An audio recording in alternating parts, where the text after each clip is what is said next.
Friends, आप सभी का स्वागत है मेरे YouTube channel learn with Shiv Pratap में। आज हम लोग साइंस का चैप्टर 1 करने जा रहे हैं, मैटर इन अवर सराउंडिंग। बहुत सारे जो लोग हैं वो क्लास 8 से क्लास 9 में आ गए हैं और वो अब हम लोग साइंस उसका शुरू करने वाले हैं। क्लास 8 या उससे पहले हम लोगों ने बेसिक कॉन्सेप्ट को जाना था और क्लास 9 में हम लोग का नॉलेज एकदम वाइड हो जाएगा और जितना भी सब्जेक्ट्स है हम लोग उसको टोटली जानेंगे। मतलब सीधा बात में कहा जाए तो हम लोग और ज़्यादा डीप में जितने भी कॉन्सेप्ट्स हैं वो पढ़ेंगे। और जो सिलेबस है वो थोड़ा सा वाइड है, इसलिए हम लोग सब कुछ एकदम आसानी से समझेंगे इस तरीके से कि आप आराम से समझ जाएं। तो आज हम लोग केमिस्ट्री का चैप्टर नंबर 1 करने जा रहे हैं जिसका नाम है मैटर इन अवर सराउंडिंग। तो चलिए आज हम लोग एक एक वर्ड से समझेंगे और एक एक वर्ड का एग्जैक्ट मतलब क्या है वो हम लोग समझते हैं। तो मैटर का क्या मतलब होता है कि मैटर वो चीज होता है जिसके पास मास होता है और जो वॉल्यूम भी ऑक्यूपाई करता है। जैसे अगर हम लोग देखें कि व्हाट इज मैटर, पहला बात यही आता है इस चैप्टर में कि मैटर है क्या। तो मैटर वो है, फॉर एग्जांपल अगर हम लोग कोई भी एक ऑब्जेक्ट लेते हैं, ठीक है, तो एक ऑब्जेक्ट को हम लोग मैटर तभी कंसीडर करेंगे जब उसके अंदर कुछ मास होगा और कुछ वो वॉल्यूम को ऑक्यूपाई करेगा। मतलब देखिए इसको एक एग्जांपल के तरीके से समझें तो अगर एग्जांपल में इस मार्कर को लेता हूं तो इसके अंदर क्या है कि टाइनी टाइनी बहुत सारे पार्टिकल्स हैं, है ना। तो इसके अंदर मास है ना, इसका कुछ मास होगा और ये कुछ स्पेस भी ऑक्यूपाई कर रहा है। स्पेस कैसे ऑक्यूपाई कर रहा है कि जब मैं इसको हवा में इधर रखता हूं तो हवा को डिस्प्लेस करके ये वहां आ जा रहा है ना। मतलब ये क्या कर रहा है, कुछ इसके अंदर वॉल्यूम भी है और स्पेस भी ऑक्यूपाई कर रहा है, ठीक है। तो हम लोग कह सकते हैं कि मैटर क्या होता है, जिनके पास स्पेस होता है प्लस वॉल्यूम। कोई भी जो सब्सटेंस होता है जब उसके अंदर स्पेस ऑक्यूपाई करता है यानी उसके अंदर मास होता है, ठीक है, मास और वॉल्यूम जब उसमें होता है तब जाके हम लोग उसे मैटर कहते हैं। अब हम लोग जानते हैं कि मैटर क्या होते हैं, बहुत सारे तरीके से होते हैं, है ना। मेनली हम लोग उसको क्लासिफाई करते हैं 3 तरीके में, सॉलिड, लिक्विड और गैस। आई होप मैटर आप समझ गए होंगे। इसके अगर एक दो एग्जांपल लें तो अगर हम लोग देखते हैं कि अगर कोई भी टेबल हम लोग लेते हैं, टेबल को हम लोग रख देते हैं तो उसके अंदर क्या होता है, एक मास होता है, उसमें एक वजन होता है और वो कुछ जगह भी घेरता है। आप अगर अपने घर में बहुत सारे टेबल रख देंगे तो आपका क्या हो, घर भर जाएगा, है ना, जगह नहीं बचेगा। ऐसा क्यों हो रहा है, क्योंकि जो टेबल है वो मास को एरिया को ऑक्यूपाई कर रहा है और उसके अंदर कुछ वजन होता है ना, उसका कुछ मास भी होता है, ठीक है। तो उसी को हम लोग मैटर कहते हैं। और मैटर क्या होता है, 3 तरीके का होता है मेनली, सॉलिड, लिक्विड और गैस। तो मैटर कितने तरह का होता है, सॉलिड, लिक्विड एंड गैस, ठीक है। ये 3 आप कह सकते हैं कि 3 स्टेट्स हैं मैटर के।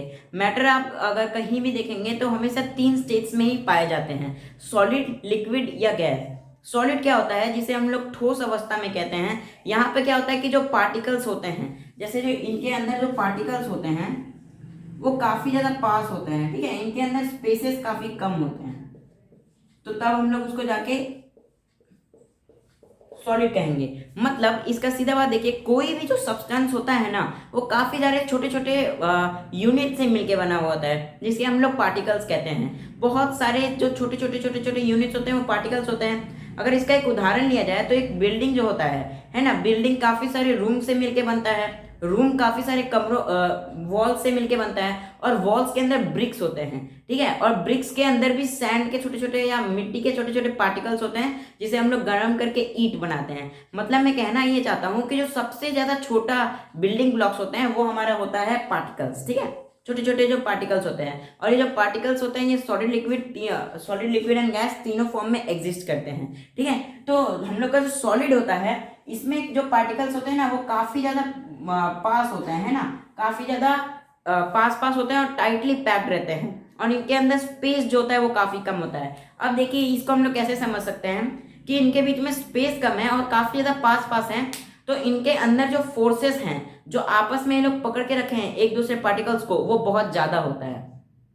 इसका उदाहरण ले तो फॉर एग्जांपल ये मार्कर ही है, ये क्या है, एक सॉलिड है। हम लोग इसको सॉलिड क्यों कहेंगे, क्योंकि इसके पार्टिकल्स काफी ज्यादा पास हैं और सारे एक दूसरे को अच्छे से पकड़ के रखे हैं। अगर इसका देखिए अगर यही हम लोग लेंगे तो इसको क्या है, तोड़ने में काफी ज्यादा आपको फोर्स लगेगा। ऐसा क्यों होता है, क्योंकि इसके जो छोटे छोटे पार्टिकल्स हैं वो आपस में काफी ज्यादा स्ट्रॉन्ग एक बॉन्ड बना के रखे हैं, तभी जाके हम लोग उसे सॉलिड कहते हैं। तो सॉलिड के 2 प्रॉपर्टीज क्या होते हैं कि जो पार्टिकल्स होते हैं पार्टिकल्स के बीच में क्या होता है, स्पेस क्या होता है, कम होता है, स्पेस कम होता है ना। और जो फोर्सेस होते हैं वो ज्यादा होता है, और जब फोर्स ज्यादा होता है तो हम लोग जानते हैं जब फोर्स ज्यादा हो जाएगा तो क्या होगा, वो सब्सटेंस और ज्यादा स्ट्रांग हो जाएगा। ठीक है, इसीलिए आप देखे होंगे अगर आपको कोई भी एक वुडन स्टिक से मारता है तो आपको चोट लगेगा, लेकिन अगर वहीं आपके ऊपर पानी कोई डाल देता है एक नॉर्मल स्पीड से, या आपके हाथ पे अगर एक गिलास से लेके पानी डाल दिया जाए तो वो ज्यादा असर नहीं करता।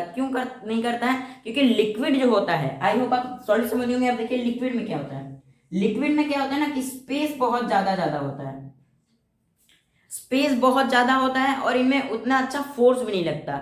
अब देखिए जो चीज दूर है वो कभी उसके ऊपर अच्छा फोर्स एक्ट नहीं कर पाएगा। इसलिए अगर आप देखे होंगे पानी क्या है, बह जाता है ना, क्योंकि उसके जो फोर्सेस है वो काफी ज्यादा अच्छे नहीं है और स्ट्रांग नहीं है, क्योंकि इनके बीच में जो स्पेसेस है आप देख रहे हैं ये बहुत ज्यादा है। ठीक है, इसलिए आप देखे होंगे हम लोग पानी अगर हाथ में डालते हैं तो हम लोग को चोट नहीं पहुंचाता है, क्योंकि पानी क्या है, इसके बीच में स्पेसेस काफी ज्यादा है in comparison of the solid. अब गैस में क्या होता है, गैस में सबसे ज्यादा होता है। ठीक है, मतलब इसमें जो स्पेसेस होते हैं वो काफी ज्यादा होते हैं, मतलब लिक्विड से भी ज्यादा। इसमें जो पार्टिकल्स होते हैं वो और दूर दूर होते हैं। ठीक है, और काफी ज्यादा स्पेस होने की वजह से इसमें आप जो फोर्स है, जो अट्रैक्शन है वो भी ज्यादा कम होता है। फॉर एग्जाम्पल अगर हम लोग ऐसे हवा में हाथ अगर हिलाते हैं तो इधर क्या है, एयर है, लेकिन हम लोग को कुछ इफेक्ट नहीं देखने मिलेगा। ऐसा क्यों होता है, क्योंकि हवा के बीच में जो स्पेस है वो काफी ज्यादा कम है और अट्रैक्शन भी कम है। इसलिए हम लोग क्या करते हैं, उसमें ज्यादा हम लोग फोर्स नहीं लगाना पड़ता है हाथ को घुमाने में, हवा में या फिर पानी में। अगर आप पानी में भी हाथ डालते हैं तो क्या होता है, आप आराम से हाथ डाल पाते हैं, लेकिन ऐसा नहीं होता कि आप सॉलिड के अंदर हाथ डाल देंगे, है ना। सॉलिड के अंदर जो स्पेसेस होते हैं वो काफी ज्यादा कम होते हैं। तो आई होप मैटर क्या होता होगा आप अच्छे से समझ गए होंगे। Matter anything that occupies that has mass and has volume is known as matter. ठीक है, मैटर वही होता है जिसके पास मास भी हो और वॉल्यूम भी हो, तो उसे हम लोग कहते हैं मैटर। ये स्पेस को भी ऑक्यूपाई करता है। तो आई होप आप ये चीज समझ गए होंगे। अब देखिए सॉलिड लिक्विड गैस के बारे में हम लोगों ने देख लिया, और इनके कुछ प्रॉपर्टीज भी होते हैं। पहला प्रॉपर्टी की इनके पार्टिकल्स के स्पेसिंग का, और इसी के वजह से काफी सारे इनके अंदर प्रॉपर्टी आ जाते हैं। पहला कि जो हम लोग का सॉलिड होता है इसके डायमेंशंस हमेशा फिक्स्ड रहेंगे, है ना। जैसे ये सिलेंड्रिकल शेप में है तो ये हमेशा सिलेंड्रिकल में ही रहेगा, है ना, ये चेंज नहीं हो जाएगा। आप इसे किसी भी तरीके से रखेंगे तो ये चेंज नहीं हो पाएगा। ठीक है, और लेकिन लिक्विड का क्या है, लिक्विड का चेंज हो जाएगा। अगर इसका एक बहुत अच्छा एग्जांपल लें तो हम लोग दुकान से एक पैकेट में हम लोग दूध खरीद के लेके आते हैं 1 लीटर। ठीक है, तो वो जो दूध है वो किस शेप में है, पैकेट के शेप में है ना। घर में लेके आके हम लोग किसी बर्तन में लेते हैं, किसी यूटेंसिल में, तो वो बाउल के शेप में आ जाता है, और पीते समय हम लोग इसको ग्लास में रख देते हैं तो वो ग्लास के शेप में आ जाता है। तो इसके क्या है, इसका शेप फिक्स्ड नहीं है, इसके डायमेंशन फिक्स्ड नहीं है। ठीक है, और गैस का क्या होता है, इसका तो ना फिक्स्ड शेप होता है और ये ना ही एकदम फिक्स्ड वॉल्यूम होता है। इसका वॉल्यूम भी फिक्स नहीं होता है और इसका शेप भी फिक्स नहीं होता है। कैसे, अगर आप एक बहुत छोटे से कंटेनर में भी हवा रखेंगे तो वो उसमें भी आ जाएगा, और अगर आप पूरे रूम में छोड़ देंगे तो वो पूरे रूम में भी उस स्पेस को ऑक्यूपाई कर लेगा। इसका एग्जांपल लें तो हम लोग देखेंगे ऑक्सीजन सिलेंडर्स जो कोरोना के समय काम आ रहे थे काफी ज्यादा, वो क्या थे, एकदम छोटे से आप पाइप में देखे होंगे या सिलेंडर में उसको भर के लेके जाया जा रहा था, है ना, काफी ज्यादा कंप्रेस करके। और अगर आप उसी सिलेंडर को खोल देते हैं तो वो पूरे एटमॉस्फेयर में फैल जाएगा। ऐसा क्यों होता है, क्योंकि इनके पास वॉल्यूम फिक्स नहीं होता है, ये अपने आप सारा वॉल्यूम ही ऑक्यूपाई कर लेते हैं। तो आई होप ये वाला चीज भी आप अच्छे से समझ गए होंगे। चलिए अब हम लोग आगे बढ़ते हैं, नेक्स्ट चीज देखते हैं।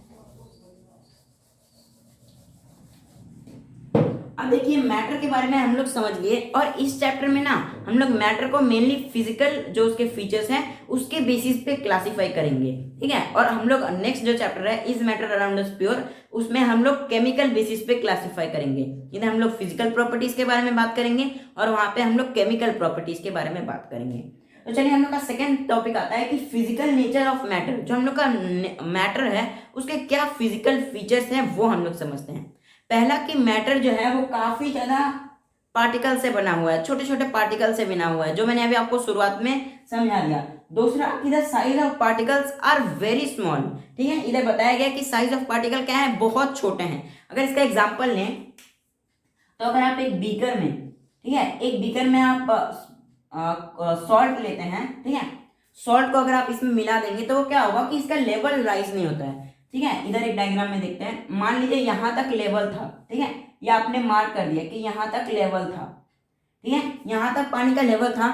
आप इसमें जब सॉल्ट मिलाएंगे तो कुछ समय तक लेवल राइज होगा और फिर इसी जगह पे आ जाएगा, है ना। ऐसा क्यों होता है? क्योंकि बहुत सारे छोटे छोटे पार्टिकल्स से बने हुए हैं मैटर, और उधर जाके वो रह जाता है। वो जो पार्टिकल्स के बीच में वो जगह होता है, वहां पे जाके वो जो शुगर होता है या सॉल्ट होता है ये वहां चला जाता है। अब एक और एग्जांपल से आप देख सकते हैं कि जब हम लोग डेटॉल को अगर आप एक छोटे से बीकर में भी मिलाएंगे, और मतलब छोटे से बीकर में मिलाएंगे तो आपको उसका स्मेल आएगा, ठीक है। अगर वही बीकर आप एक बड़े से टैंक में डाल देंगे फिर भी आपको डेटॉल का स्मेल आएगा। ऐसा क्यों होता है? क्योंकि उसके पार्टिकल्स इतने छोटे हो जाते हैं, इतने छोटे कि वो उतने बड़े टैंक में फैल के उस पूरे टैंक को डेटॉल का स्मेल से भर जाता है, ठीक है। अगर इसका एक और एग्जाम्पल ले तो पोटेशियम परमैंगनेट को अगर हम लोग लेते हैं और एक बीकर में डालते हैं, ठीक है, एक बीकर में मैंने लिया और इधर पोटेशियम परमैंगनेट मिला दिया, तो इसका कलर क्या हो जाएगा? वायलेट या पिंक हो जाएगा, है ना।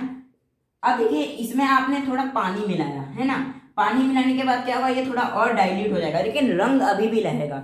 मतलब कहने का मतलब ये है कि अगर आप एक छोटा सा टुकड़ा भी लेंगे पोटेशियम परमैंगनेट का और एक बड़े से टंकी में डाल देंगे तो वो पूरा टंकी कलरफुल हो जाता है। ऐसा क्यों होता है? क्योंकि वो छोटा सा टुकड़ा पोटेशियम परमैंगनेट का इतने छोटे छोटे पार्टिकल से बना है कि वो जो छोटे छोटे पार्टिकल्स है वो पूरे टैंक में फैल जाते हैं और पूरे टैंक को ही कलरफुल कर देते हैं, ठीक है। तो पहले ये हो गया, जो इसके साइज क्या है? बहुत ज़्यादा छोटे हैं। अब इसी के बेसिस पे हम लोग कैरेक्टरिस्टिक्स ऑफ जो हम लोग का पार्टिकल्स होते हैं उसके कुछ कैरेक्टरिस्टिक्स होते हैं, उसके कुछ आप कह सकते हैं फीचर्स होते हैं जो उनके अंदर होते ही हैं। चलिए वो हम लोग वो देखते हैं। अब देखिए ये कैसा होता है कि पहला है कि particles of matter have space between them. जो हम लोग के पार्टिकल्स होते हैं या कोई भी हम लोग का जो सब्सटेंस होता है उनके बीच में स्पेस होता है, पार्टिकल्स के बीच में स्पेस होता है। अब इसका एग्जांपल हम लोग लेते हैं या समझने की कोशिश करते हैं कि आपने एक गिलास में पानी लिया, ठीक है, हम लोग देखते हैं पानी हम लोगों ने लिया और एक लेवल तक उसको आपने भर दिया, इसमें आपने वाटर भर दिया, इसके अंदर क्या है? H2O, मतलब वाटर हमारा भरा हुआ है, ठीक है। और आप इसमें सोडियम क्लोराइड मिला देते हैं, ठीक है, सोडियम क्लोराइड मतलब सॉल्ट, नमक आप इसमें मिला देते हैं। तो आप एक चीज नोटिस करेंगे कि जब आप इसमें नमक मिलाएंगे और चम्मच डालेंगे तो ये कुछ लेवल तक तो राइज होगा, लेकिन कुछ समय बाद क्या हो जाएगा कि वो फिर उसी लेवल पे आ जाएगा। मतलब आप इसमें नमक तो मिला दिए लेकिन इसका क्या होता है? लेवल नहीं राइज होता है। ऐसा क्यों होता है? क्योंकि आप उसमें नमक तो मिला दिए लेकिन ये जो पार्टिकल्स हैं, ये जो पानी के छोटे छोटे पार्टिकल्स हैं, इनके बीच में क्या होता है? स्पेस होता है, ठीक है। पार्टिकल्स के बीच में स्पेस होता है और वहां पे जाके जो सॉल्ट के जो पार्टिकल्स होते हैं वो वहां पे जाके रह जाते हैं। यहाँ पे सॉल्ट के पार्टिकल्स आए और इधर वो घुल गए। इसलिए आप देखेंगे कभी भी आप पानी में नमक या शुगर या कोई भी ऐसा सब्सटेंस सॉल्युबल मिलाते हैं तो उसका लेवल राइज नहीं होता है। क्यों नहीं राइज होता है? क्योंकि जो पार्टिकल्स हैं उनके बीच में छोटे छोटे स्पेस होते हैं, ठीक है, स्पेस होते हैं और वो स्पेस में जाके वो सॉल्ट या जो भी आप सब्सटेंस उसमें डिजोल्व कर रहे हैं वो उधर जाके स्पेस को ऑक्यूपाई कर लेता है, ठीक है। अब देखिए ये हो गया हम लोग का पहला प्रॉपर्टी। आई होप आप अच्छे से समझ होंगे। दूसरा प्रॉपर्टी क्या है कि particles of matter are moving, ठीक है, particles of matter are continuously moving. अब इसका आप कैसे एग्जांपल ले सकते हैं कि अगर आप एक बीकर में, ठीक है, फॉर एग्जांपल अगेन कोई बीकर आप लेते हैं, ठीक है, और एक इसमें पानी लेते हैं और इसमें पानी में आप थोड़ा सा इंक मिला देते हैं। तो आप इंक मिलाएंगे तो आप क्या देखेंगे कि धीरे धीरे वो पूरा बीकर ही इंक में कवर हो जाता है। ऐसा क्यों होता है? क्योंकि पार्टिकल्स लगातार मूव कर रहे हैं, ठीक है, पार्टिकल्स मूव कर रहे हैं और इसी के वजह से ये पूरा ही रंग में हो जाता है। अब देखिए इसका एक और एग्जाम्पल आप कहाँ ले सकते हैं कि जो हम लोग का पार्टिकल्स होते हैं, आप इंसेंस स्टिक को देखे होंगे, जो अगरबत्ती होता है पूजा के समय हम लोग इस्तेमाल करते हैं। हम लोग कमरे के एक कोने में जलाते हैं तो पूरा कमरा ही महक जाता है, पूरा रूम में वो स्मेल आता है। ऐसा क्यों आता है? क्योंकि उनके बीच में स्पेस भी है और वो मूव भी कर रहे हैं, है ना। और मूव कर रहे हैं तो क्या कर रहे हैं? वो स्मेल पूरे ही रूम में फैल जा रहा है। या फिर आप देखेंगे जब मम्मी या कोई भी हम लोग के घर में खाना बनाता है तो उसका स्मेल भी पूरे ही रूम में फैल जाता है, ठीक है। तो ये कैसे होता है? डिफ्यूजन नाम का एक प्रोसेस होता है और डिफ्यूजन के मदद से, है ना, और मूव करने की वजह से ये पूरे ही रूम में फैल जाता है, ठीक है। तो आई होप सेकेंड वाला प्रॉपर्टी आप काफी अच्छे से समझ गए होंगे।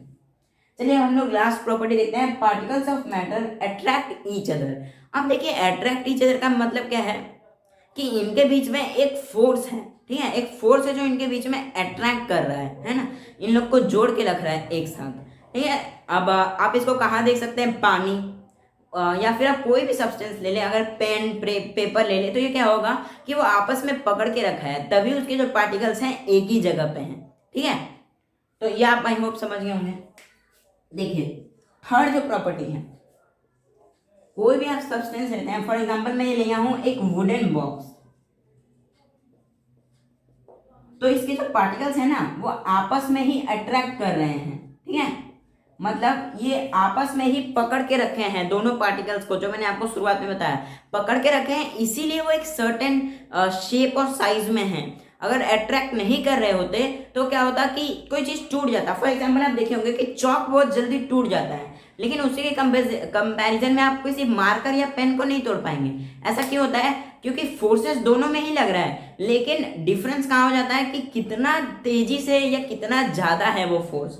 चौक में जो फोर्स होता है वो काफी कम होता है in comparison of the marker, है ना। मार्कर में फोर्सेस क्या होते हैं, ज्यादा होते हैं और उसमें कम होते हैं, इसलिए वो टूट जाता है। तो आई होप आज के आप इस लेक्चर में पूरा सब कुछ समझ गए होंगे। आने वाले वीडियोस में हम लोग और भी ज़्यादा, जो आने वाले वीडियोस में इसका जो पार्ट 2 है 3 है वो हम लोग देखेंगे और इस चैप्टर को अच्छे से हम लोग समझेंगे। अगर आपको कोई कहीं भी प्रॉब्लम आता है तो आप कमेंट्स में लिख सकते हैं, और आप लाइक शेयर और सब्सक्राइब करिए अगर आपको ये वीडियो अच्छा लगा। और अगर आपको इंग्लिश ग्रामर ये सब पढ़ना है तो आप मेरे सेकंड चैनल पे विजिट कर सकते हैं, लिंक मैंने डिस्क्रिप्शन में दिया है।